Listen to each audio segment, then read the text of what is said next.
观众朋友大家好，欢迎收看11月19公视台记台下晡新闻，我是陈淑君，咱先来看今仔有啥物新闻重点。今仔台湾上低温伫马祖只有11.8度，新北市的节门嘛干那12.4度，气象署嘛提醒讲暗时到明仔载透早会阁愈冷。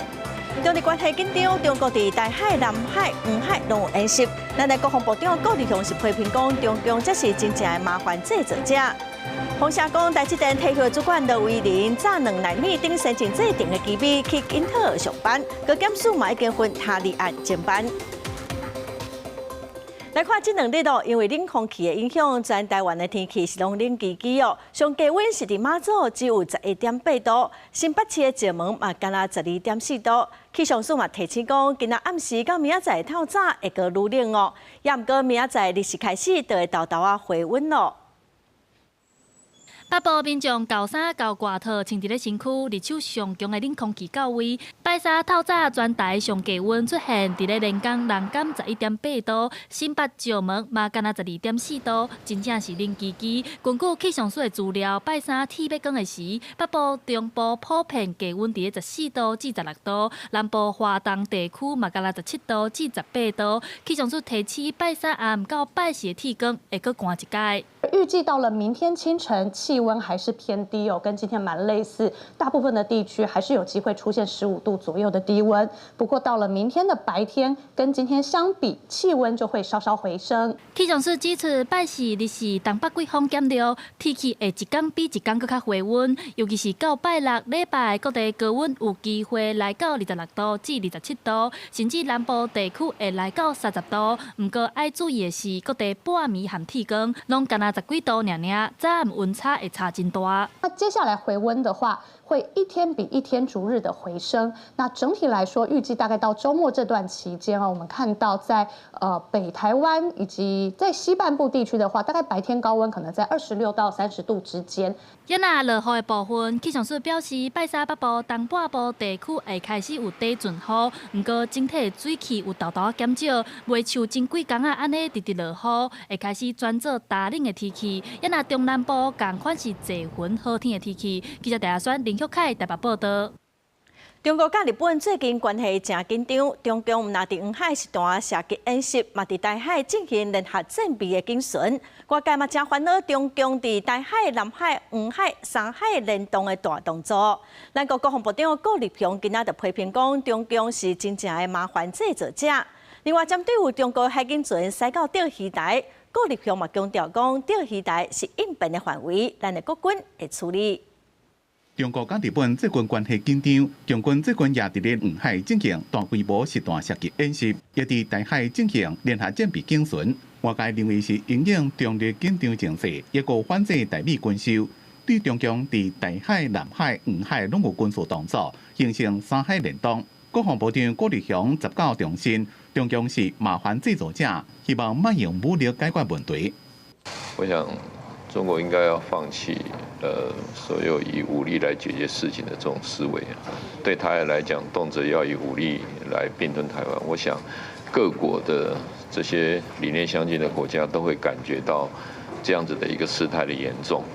国军用突发状况处置规定应对中共的威胁，也拿中共最近伫台海进行的联合战备警巡，顾立雄判断有关是周期性作为。也拿中国海警船侵了钓鱼台，你会关心咱是不是扩关伫钓鱼台附近的中共军机舰？钓鱼台周边的活动，或者是进入那个它有些状况情况之下，确实都会进入我们的应变区，那我们都会加以来处置。所以还是会处理是吗？对，只要进入应变区，我们都会处置。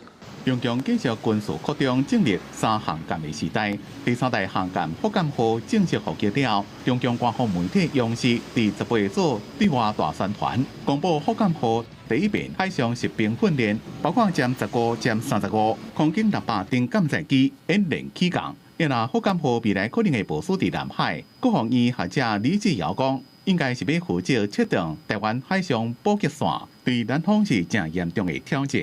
记者综合报道。再来看台积电资深的副总罗威林，最近去美国的英特尔上班哦，也毋过有风声讲伊退休进前，亲像有早一寡2奈米顶先进制定的商业机密。经济部长金明兴今仔表示讲，这事牵涉到国安议题、产业的利益甲厂商的损失。即马高检署嘛主动分他立案来侦办。要做台积电技术研发重要职务，资深副总罗威仁，顶一日转做美国晶片大厂英特尔重要的职务。传出伊伫退休进前，若像家2奈米、A16、A14等先进制定的技术，才会用业秘密炸走。台积电敢是发生涉密案，引起讨论。经济部长姜平兴19去立法院质询，立委关心经济部长案的情形。姜平兴讲，这个代志涉及国安的议题，甲整体产业利益，还有厂商损失的情形。有可能会涉及到国安法，这是国家先进制程，这个是非常核心的这些制程哈。这个有3个层面的哈，来探讨了哈。第一个就是您刚才提到的国家安全层次的问题哈。国安层次来讲的话，我们要确定就是说这件事情是不是有危害到国家的利益跟安全嘛？立委问姜平兴敢是有熟悉罗威仁，还有台积电高层退休了后，就随转去竞争对手遐上班，是安怎会有在发生？有跟他深谈过吗？有交换过什么意见吗？董事的时候，那当然有做过一些说明了哈。那你认为这个人的人品如何？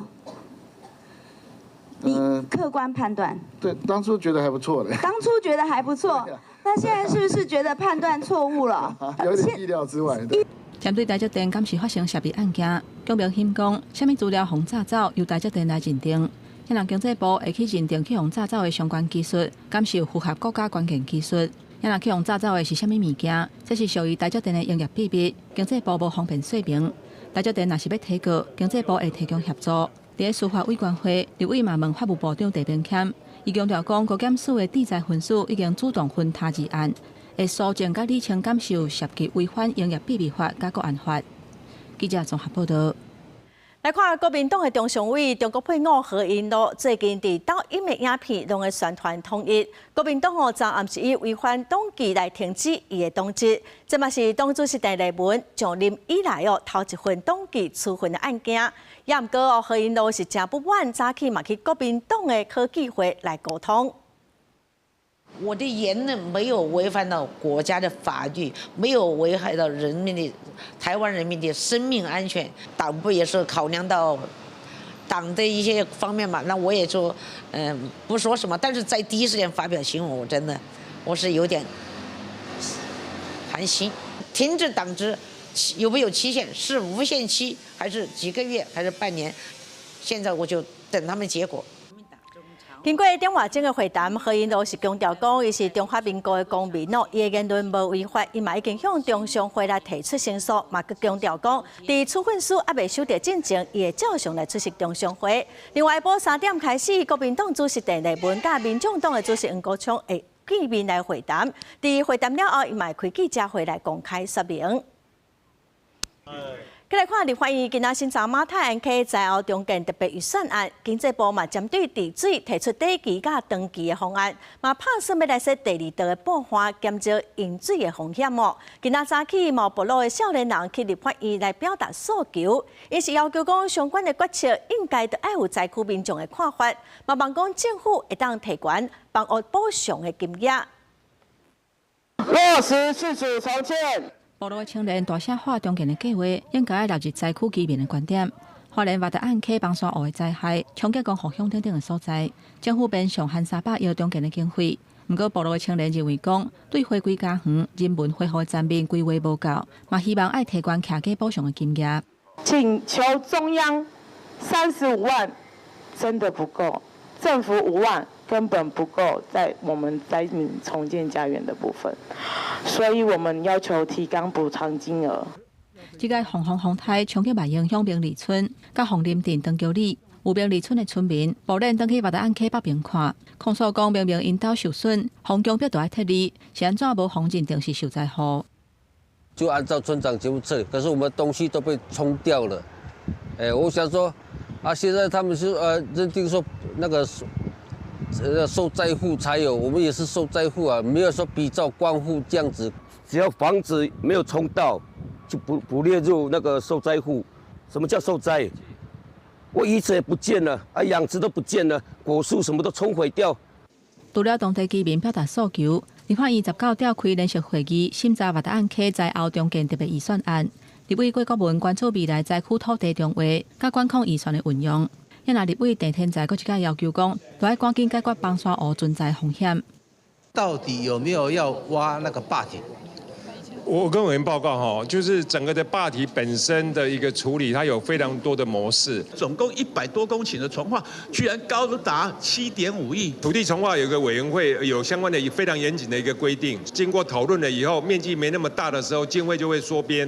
根据经济部的规划，第期的治理会优先加强万达案溪、甲花莲溪水流溪补的疏浚，还佫有清洁伫溪补的涂刷。因那长期的部分爱设置布花来抵抗土石的冲击力。嘛爱去第2的布花加做缓冲区，降低溢流崩花做大水的风险。记者综合报道。再来看今仔日法院嘛讨论家暴防治法的相关提案哦，针对敢会当利用科技设备来监控加害者，降低搁再犯罪几率。卫生福利部表示讲，因目前会收集各国的经验。部长赵宗良嘛强调讲，伫半当内就来提出行政院版本的家暴法修正草案。为了减少家庭暴力的悲剧，有关家庭暴力防治法的工方，调查立委提出几件修正草案，包括保护受害者人身的安全，做伙大爱児童青少年会当同齐发保护令，也有科技设备监控的可行性等等的议题。19早起展开维权委员会甲司法委员会的联席会议。在电子监控，我们可以采取双向的制度，这是参考西班牙的经验，也就是当这个加害人接近被害人的时候，被害人会及时收到警示，他会知晓，可以进一步采取保护自己的措施。即马科技进步，敢会当用监控的设备，互受害者若知影有危险，紧会走，加做大家讨论的焦点。有立委提案，伫家庭暴力防治法第2条增加电子保护令的定义，也有申请合法的方式等等，来降低搁再犯罪几率。所以我们目前呢，那么正在规划办理这个各国制度跟实施现况的一些分析比较，保护到这个被害人的最大权益，那么也避免侵害其自由隐私的情形。司法院原则是同意的哈，那么但是有下列几点的思考：人身自由、隐私以及行动自由的基本权的限制。卫福部长赵宗良强调讲，为了保护受害者的权益，应该好好来处理。另外，嘛有立委质疑讲，目前受害者申请保护令，嘛会使要求使用家庭暴力加害者的处遇计划，也就是讲，透过专业人员的介入，互加害者接受治疗、辅导甲教育。不过，真侪人拢唔知影有这个项目。加强这个被害人如何知道保护自己，所以这些都是要在我们这个得知到有家暴通报的时候，提供这些 information 这些资讯给被害人。立委黄国昌嘛质疑讲，家庭暴力防治法修法前4月份就开始受到关注。前卫福部长邱泰源捌保证，半年内会提出修法。卫福部长赵宗良表示，目前的进度还在收集各方的意见，按算半年后会提出行政院版本的修正案。记者综合报道。来关心中华县政府昨昏公布讲有1万粒文雅跳舞场的鸡卵卖到新北市哦，嘛已经有4600粒哦，已经卖掉了。外界批评讲，这个消息是通报了上过慢。也毋过中华县卫生局是强调讲，因伫初10就一定有通知全国。另外，文雅跳舞场的负责人暂时阁互检方传去问话，嘛认定讲伊涉犯是安排甲诈欺罪嫌，嘛以40万交保。新北市卫生局人员到早饭店甲杂粮行检查，了解是毋是有问题卵。中华文雅跳舞场鸡卵粉去年超标，其中50拿1万粒鸡卵销向新北市，现在卫生局回收5400粒，已经第17由中华县府销毁，另外有4600粒已经卖出，目前拢无发现问题卵，可能互消费者食到巴肚。总共拦截27篮的鸡蛋已经全数的退回给上游，那剩余的23篮销售对象为早餐店、杂粮行以及散客。那本局也已经完成早餐店、杂粮行共9家业者的查核，那均未有问题的蛋品。中华县粉皮卵是国内第一个用塑原米对出疫苗案例，外界批评问题卵唔能流向台中，9日后才也出流向新北，实在有够慢。中华县卫生局表示，初查已经由中央统领全国专门回收问题卵品，所以不需要个别说明。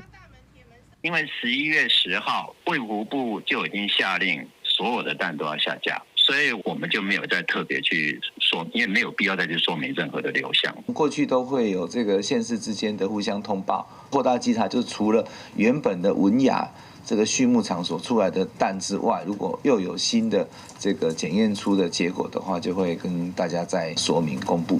卫福部强调，文化畜牧场两品禁止卖，这礼拜也扩大稽查，后续加强甲两政单位合作，另外将话题检数10倍，第一摆传唤文化畜牧场社团负责人进场涉犯是案发加早期罪嫌40万交保。检察官续查药品来源及寄带流向，于18日传讯畜牧场负责人，认为违反食安法及诈欺罪嫌重大，于讯问完毕后交保新台币40万元。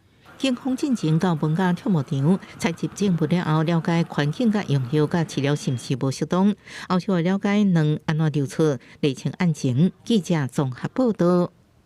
顶礼拜风台依然落大水后，灾民的损失是真严重。地方有补助1万块，中央嘛宣布讲会分3级来救助，上济是通领10万块。也毋过，所有镇长是讲，这认定是真困难，望讲政府会当来放量扩大补助。侪民众19早起来到临时塘仔口，要申请补助。风台省长宜兰有几内所在因大水，地方补助1万协助灾民。即马中央嘛加度分3级救助，上悬会当领10万块。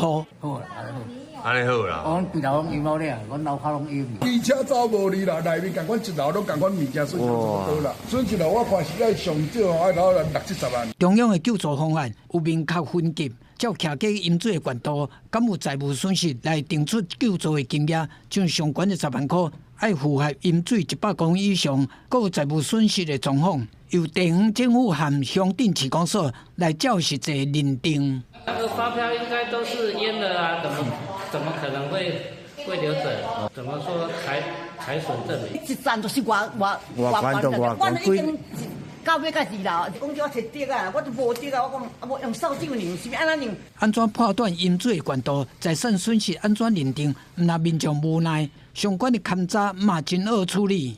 他们在外面都有碰到一些就是认定上的问题，民众很快的就把，因为要让家里恢复其实都已经弄得那种精力的，甚至有些装潢也都拆掉。淹水特别严重的苏澳镇镇长讲，地方甲中央的各项补助，依然无法度弥补灾民的损失，呼吁爱扩大救助的金额，让灾民得到更加好的照顾。记者综合报道。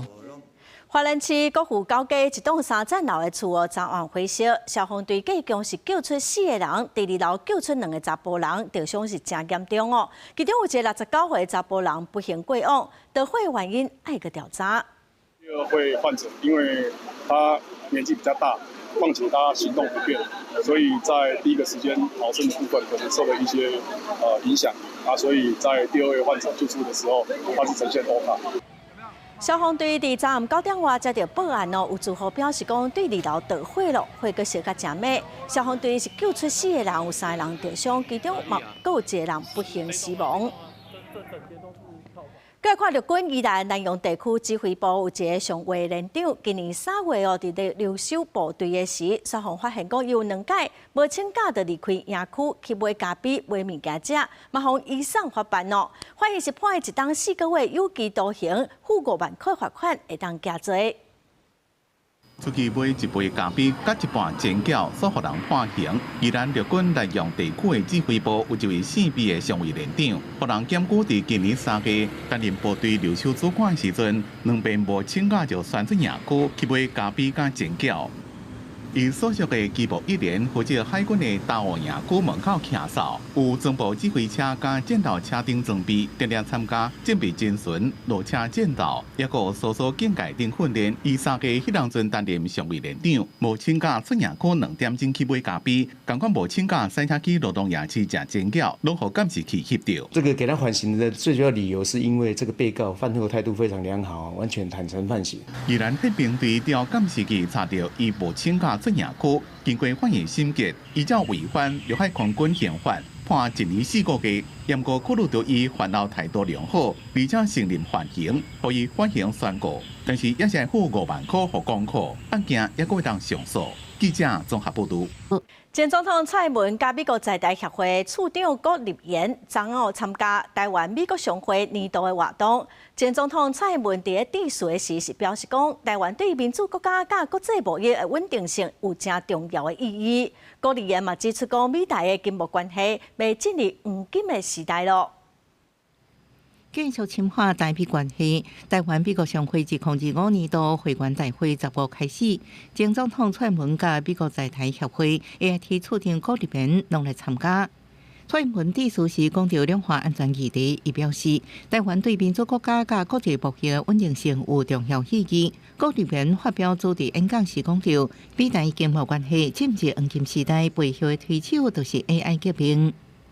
I sincerely believe U.S.-Taiwan economic relations are on the cusp of a golden age, driven by the AI revolution and by the transformation of the global economy from one focused on cost to one that is built on security and resilience.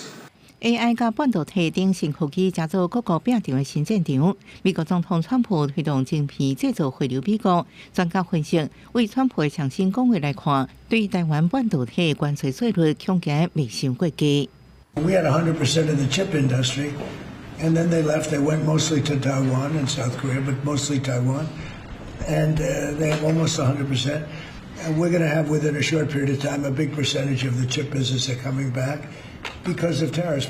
10倍台股淡薄，最后收跌上低点26756点，盘691点。分析师认为 ，AI 概念股出现起势回动，暗过有学者认为，美国总统川普释出晶片消息，也造成股市无稳定。在美国投资不见得会成功，那我觉得我们现在有很多厂商，他就是要面对这样的两难，你去也不是，不去也不行。那到最后啊，我们可能整个半导体业就会被它拖垮。好，所以这个风险当然会造成我们现在在股市上会有动荡。在外界对关税甲产业前景高度关注的同时，郭立言也强调，美国致力维护台海和平稳定，支持两岸对话，相信无共意见应该在无受威胁的情形之下，用双方人民拢能接受的和平方式来解决。记者综合报道。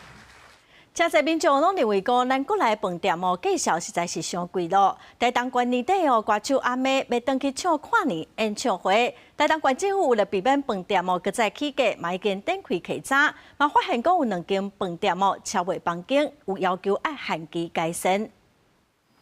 离台东县年底跨年晚会还过1个月假。县府自这个月开始加强到各饭店甲民宿稽查，包括是毋是有趁机会有关介绍，还有卖出去的客房数是毋是甲申报数目同款。到即马有发现2间业者违规，希望业者会当遵守规定。我们稽查到了有2家的业者他已经有扩大营业的状况，那我们已经寄发陈述意见书给他。我们自己针对会员也有做一个宣导，县政府也有做一个公告宣导。伫即马台东县的饭店甲民宿跨年的订房率差不多8成左右，因过县府进前捌发现，若愈晚活动的日期，网络订房平台介绍县市旅宿业者定的标准，互人检举的愈多。县府请业者要注意，莫互旅客买印象。那网络平台业者认为在过年或是跨年这段时间是热门时段，他们就自行调整价格。结果他们涨的价格就超过了旅宿业他们承包的规定，因为抑制房价，我们才能有机会再来这里玩啦。县府强调会继续进行旅宿业房价稽查，请业者要依照旅馆民宿业相关管理规范，公平公开介绍。若无依照消保法甲发展观光条例等规定，相关会当裁罚30万，并且公布违规业者的名单。记者综合报道。环境部去年开始推动性别友善便所，5年来搁要投入2亿多，也毋过有民间团体调查149间性别友善便所，发现讲只有5间合格。那伫便所外口看到一款顶管用无共色水和无共身份导引画的标志，这是环境部对去年开始推动的性别友善便所，然后对今年开始到2029年要投入新台币2亿外。伫咧5年来，这款便所要增加到1246座。目前环境部已经列管831间，有35.9%有摕政府的补助，但是有民团就去调查149间的便所，发现敢若5间有合环境部的规范，合格率是无到3.4%。349间里面有75间根本不是性别友善厕所，而且就是高达占比是超过一半的58%的。那这件事情让我们知道，环境部目前列管的这个性别友善厕所清单，明显的有滥竽充数跟不当挪用的状况哦。环境部为要求性别优先便所要符合安全和温书保护等5项价值。根据民间的调查结果显示，大部分是无下条件，民团就建议环境部要改善这款乱象，而且要有清楚的标志和说明，好要用便所的人了解什么是性别优先，也有便所内底的设计。它必须要软硬体并重，不是只有花钱去补助硬体的这个增设哈，但是性别平等的概念必须要被真正的落实，也就是理解的这个概念哈，非常少有它这个使用说明，导致民众对于听过这个多元性别厕所，但是往往社会大众会把它简化成男女厕所。我觉得这是个很粗暴的形容，因为这种简化会直接引发社会大众，尤其是女性群体对于隐私和人身安全的担忧。针对民团的建议，环境部是回应讲，因会去请教专家，搁再确认性别优先的定义，嘛会和各部会各单位斗阵合作，来实践性别优先便所的理念。记者陈新东、谢桂林台北报道。搁再新闻来看 ，AI 科技相关的股票已经连续去7个月了，最近嘛陆续会开始了。Google 的母公司Alphabet的首席执行长最近咧接受访问的时，就讲AI 发展了上过紧咯，嘛真烦恼讲若投资人对 AI 景气过度期待，造成 AI 变做水泡，所有的公司拢会受到影响。伫最近7个月 ，AI 科技股价一直攀升，真就是辉达等大科技业者。拢甲台积电落几多千亿美金的订单，而且希望以加速扩张产能。不过，伫10月除了辉达、Apple、Meta 等7大科技股内面，有5支股票下跌，引起大家的注意。Google 的母公司 Alphabet 首席的执行长皮查希也讲，就亲像网际网络初期发展同款 ，AI 市场扩张上紧，到时若出现水泡化情形，无一间公司闪袂过。 There was clearly a lot of excess investment. But none of us would question whether the internet was profound or did it drive a lot of impact. I expect AI to be the same. So I think it's both rational. There are elements of irrationality through a moment like this. No company is going to be immune, including us. If you overinvest, we'll have to work through that phase. 因那美国股市4大指数因为受到大型科技相关类股高度担心的影响，伫10月国债剧烈震动，连续第4天收乌。另外担心 AI 市场会水泡化，标准500指数连续4个月的下跌。The S&P 500, as it stands right now, is on track for its longest losing streak since August. I think many are questioning at this point in time, how much longer can the AI infrastructure spend continue at its current levels? 劳动社报道，辉达伫咧过去12季的财报公布的季中间，估计平均会出现7.3%的起盘百。因那辉达将会伫盘后公布上新一季的财报，有可能引起期达3200亿美金的波动。AI 日调究竟是进一步升温，也是开始降温？辉达是指标之一，所以投资人正关心。公司新闻深入会编辑。英国有情报机关昨针对中国间谍活动对国会发出警示，因讲中国的国家安全部利用龙头的公司、甲空壳公司接触英国各界的人士，取得敏感的资讯。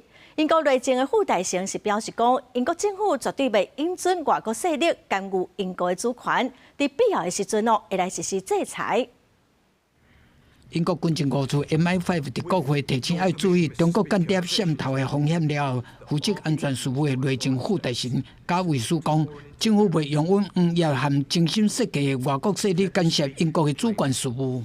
This activity involves a covert and calculated attempt by a foreign power to interfere with our sovereign affairs in favour of its own interests. 英国国会上下议院议长伫10月分别写批予议员，提醒要注意 MI5 所发的警讯，批来有讲，有2个方认为是代表中国国家安全部运作的英国考察，分别是姓区甲姓沈的查某人，继续要找人才，也是用其他空壳公司的名义锁定英国政界的人甲智库的专家，想要收集内部敏感的资讯。因的部署包括专业补助中国行程，甲用现金加密货币支付费用。Government has committed to investing 170 million to renew the sovereign encrypted technology our officials use to do their vital work. This government has completed the removal of surveillance equipment manufactured by companies subject to the national intelligence law of the People's Republic of China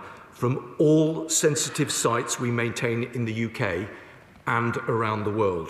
英国广播公司 BBC 已经联络因2个人。不过也唔知影口罩顶面的相片甲名敢是本人。中国驻英大使馆发言人讲，英国对间谍活动的指控是无影无迹，佮讲英国是第一自导自演。英国政府虽然强调中国也是英国第3大贸易伙伴，不过同款会伫必要时实施制裁。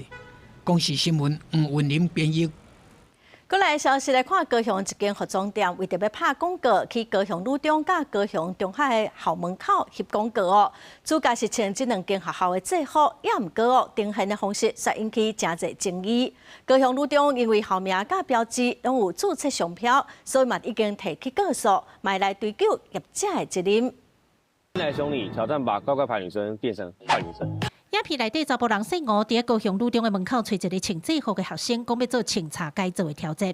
因为影片的主题无妥当，放去网络随风喷。有真侪乡女的学生甲校友拢认为，这2人拢毋是乡女的学生，无经过学校的同意，就穿制服来翕影片，行销家己的衫裤店，实在真毋通。校长表示，因今年度已经有甲校名、制服衫拢注册商标，业者无申请同意就提起用，已经正式报警提告。拍摄人没有经过学校同意，违反我们的商标注册，我们还会进一步针对内容我们也会提出我们学校应有的权利不是学生，然后还穿雄女的衣服，带有那种刻板印象的言论，就觉得看了就会觉得很生气。校长表示，英国嘛捌发生相像的事件，为着要保护乡女传承百年的好名声，才会去注册商标权。外边的人若是要用，拢爱来甲学校申请随便用途。拍影片的业者无接电话，敢若伫网络回应解说。警方表示，学校10班有来报案，因已经受理调查。本分局依规定受理，并通知拍摄影片当事人无难到案。全案讯后，已函请高雄地检署侦办。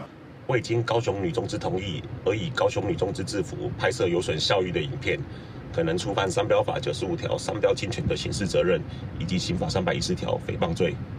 该解释我解释，你们要提告的，我也不担心你们提告。除了乡女以外，业者嘛用乡中的制服来翕影片。虽然业者有伫网络回应讲，伊只是一种创意的做法，无歹记。不过因为乡女有注册商标，律师讲业者无经过同意就提起用，有可能的违法。记者柯家库朝阳高雄场报道。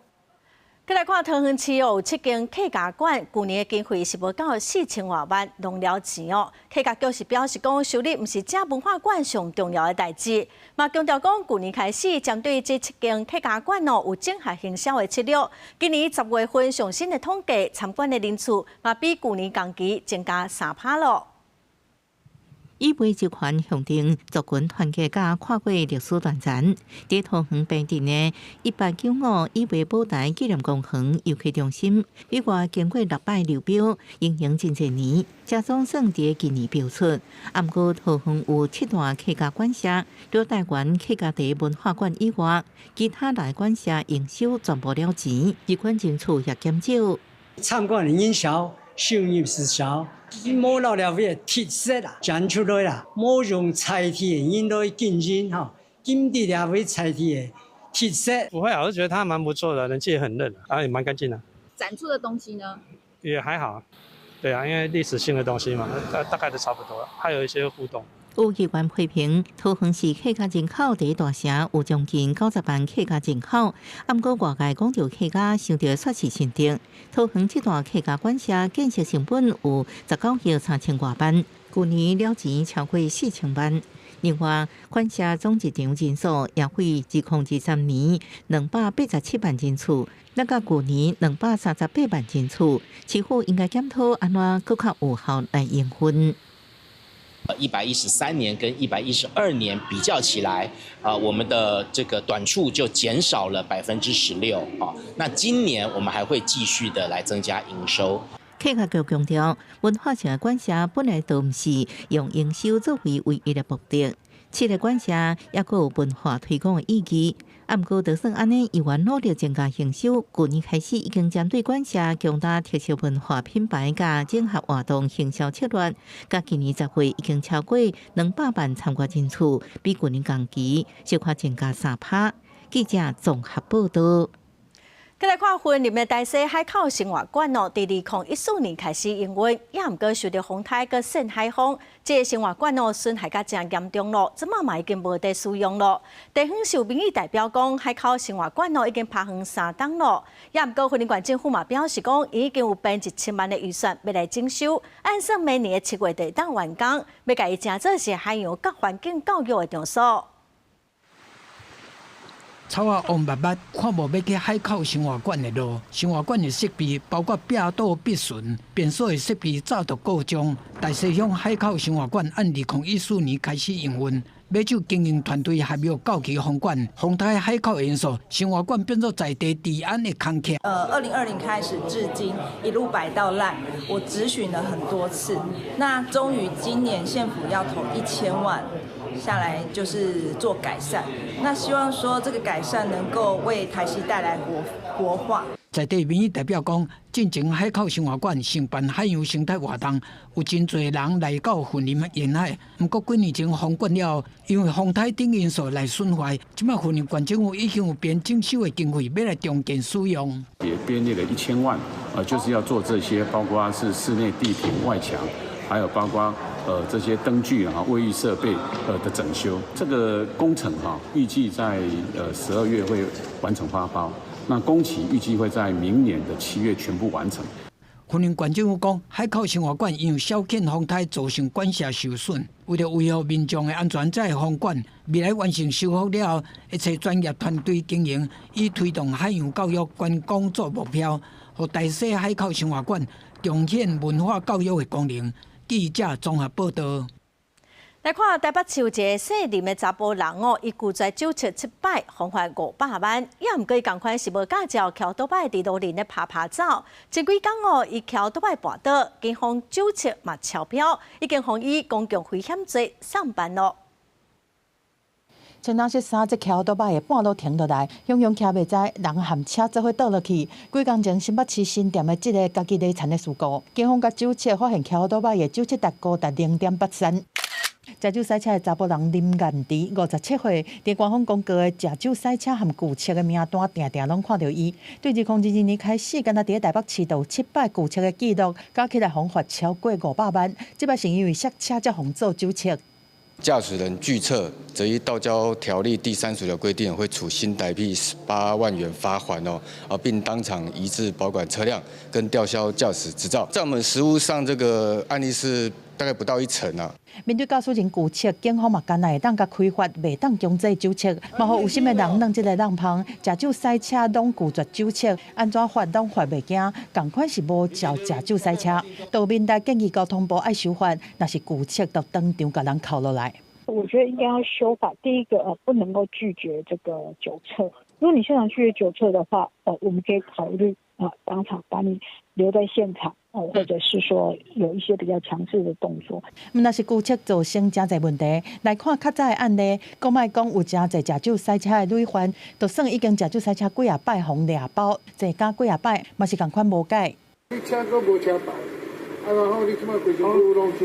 这就台南这个老先生已经3摆驾酒赛车去坐驾，去年底关出来了后，搁互掠着驾酒骑车，进前搁互判刑7个月。明明国内已经修法加重刑罚，加严定考照的定数，增加讲习的时数，但驾酒赛车再犯的问题并无变好。执行酒驾案件裁判确定有罪的人是204867人，但是有96%都判处6个月以下的有期徒刑。对于酒驾者，对他们的吓阻力就会减弱。就算处罚驾酒赛车已经提悬刑度，但是实际判的无够重，无法度有协助的效果。民间阁补充讲，对驾酒赛车的累犯是驾酒调调的问题，相关甲因治疗的介入协助，政府阁有拍拼的空间。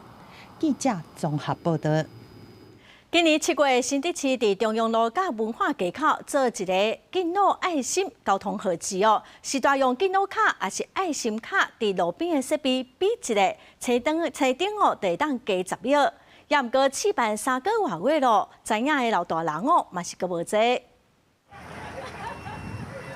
用敬老卡伫感应的所在比一个，就当互车顶延长10秒，互时大有更较侪的时间过车路。这是新竹市伫今年7月开始试办的敬老爱心交通号志，虽然已经实行3个月咯，有民众学了这项做法，不过嘛有不少人根本唔知影要安怎用。我觉得很好，像我这个有点中风的人非常好。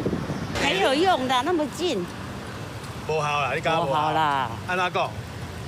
这个距离又不远，不知道有这样的事情。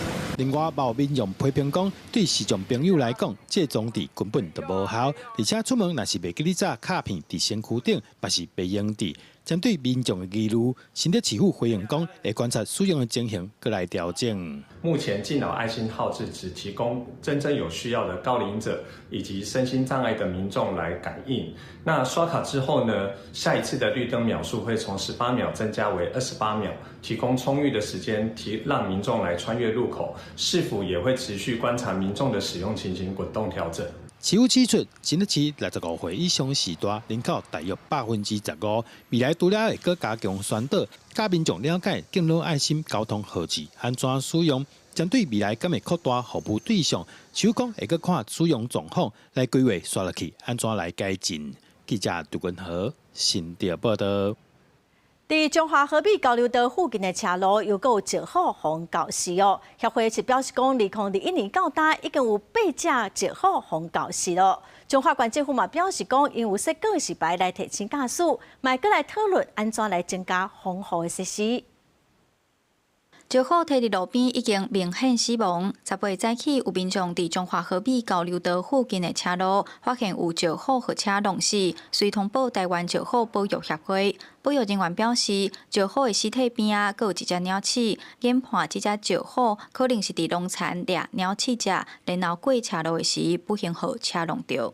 这是讲是一只细只石虎，甲另外一只是鸟鼠啦。去现场看的时阵，官府已经把迄个主要尸体已经接走啊。即摆发现到石虎的尸体位置吼，是较往南边一点点啊，离交流道比以早发现的所在小可远一点点啊。保育协会表示，河滨交流道附近有乌溪的水源，加上石虎会伫即带农田掠鸟鼠食，遮已经有稳定的石虎族群咧生态。但是，即个所在为2021年有记录以来，已经发生8件的石虎落杀。另外，伫今年9月，也佫出现中华头一个石虎互狗加死的事件。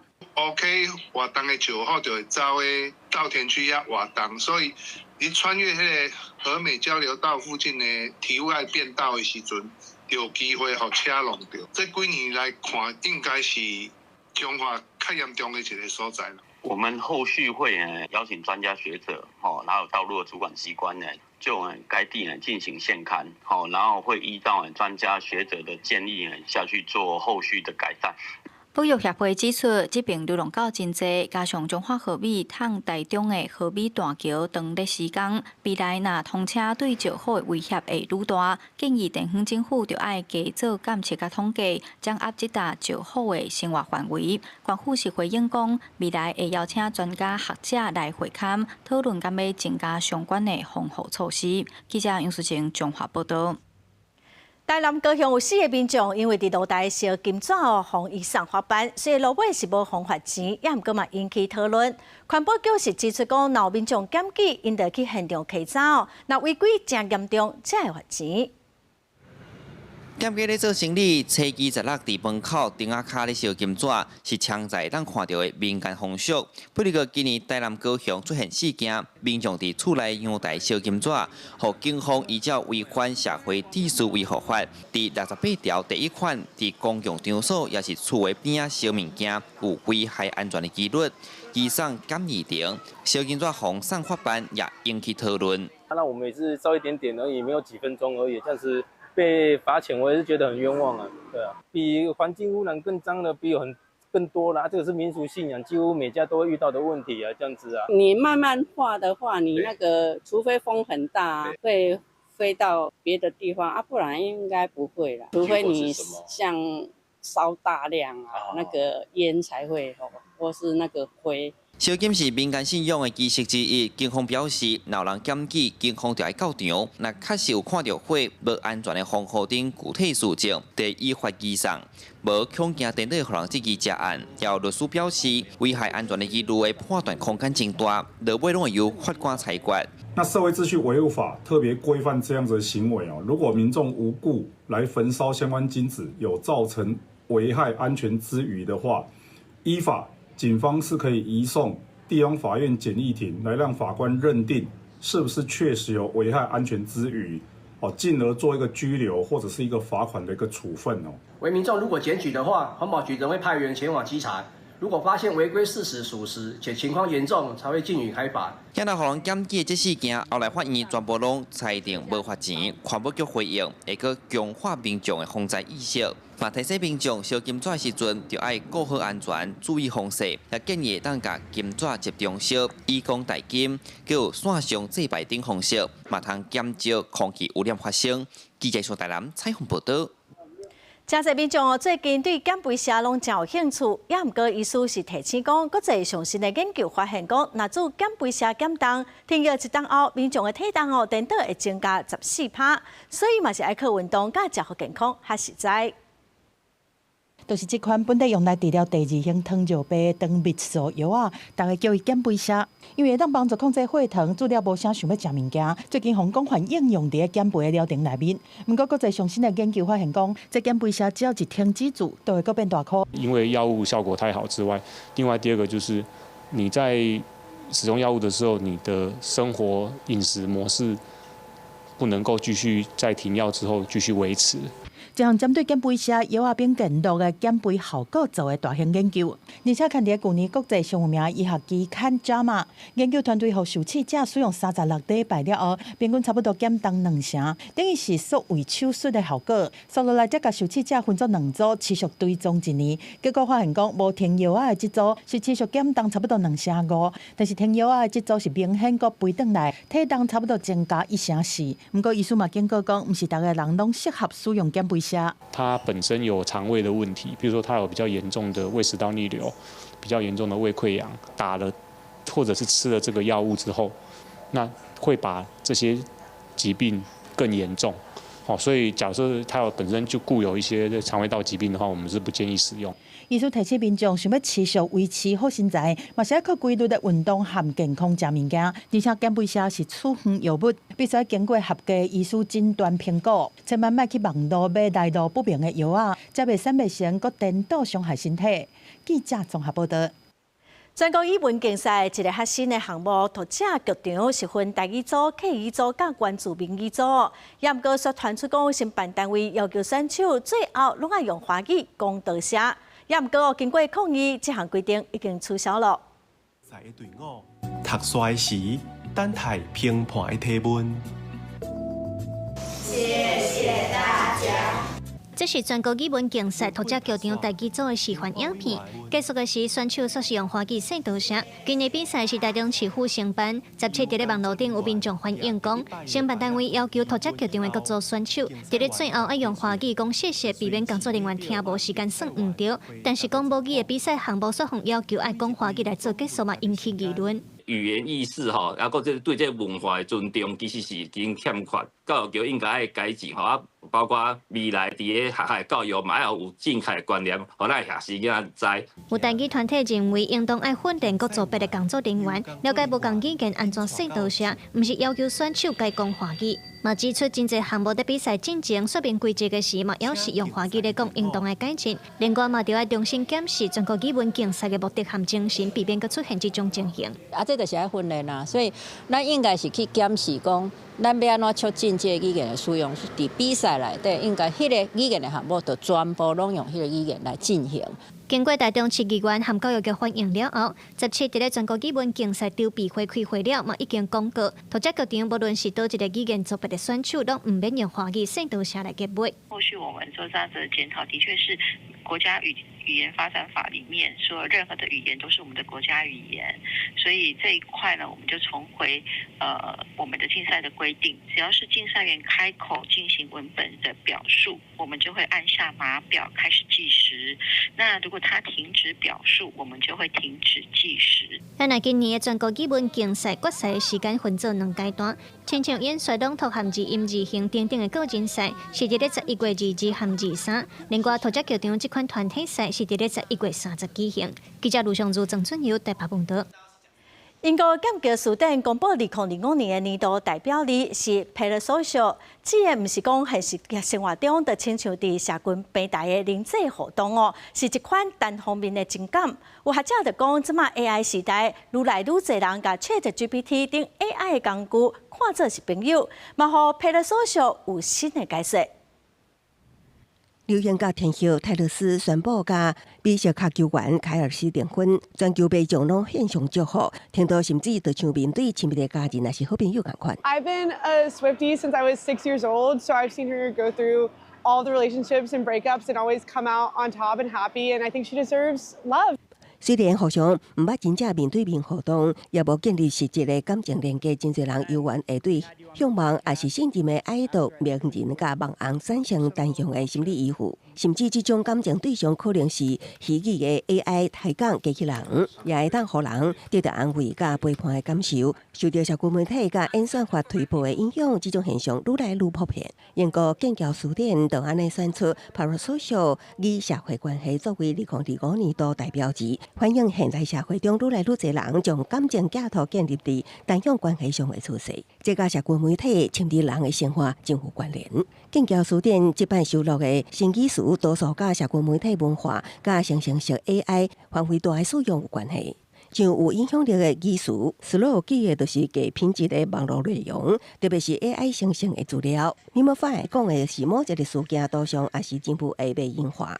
剑桥今年收录6000多个新语词，包括Skibbly，是指网络被因字表示真酷真嗨，有时甚至无固定的含义。那伫愈愈关注，delusional形容活伫幻想的世界，对事物抱持无实际毋茫。另外，也有 Chatwife 是 traditional 的组合创新之一，是伫 Instagram 甲 TikTok 上流传的争议性热调，倡导女性爱回归传统性别角色的一种用字。剑桥书店编辑表示，只有持久性的语词才会互收录。今年的选题也显示，社群媒体甲网络文化对现代语言演进的重大影响。公司新闻刘小芬编译。播报的天气，咱来看各县市详细资料。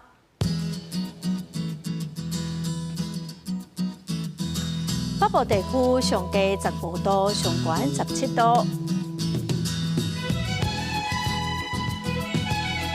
中部地区上低16度，上悬21度；南部地区上低18度，上悬25度；东部地区上低16度，上悬24度；华岛地区上低14度，上悬20度。感谢观众朋友收看《公视台语台播新闻》，我是陈淑君，明仔载播3点，咱再会。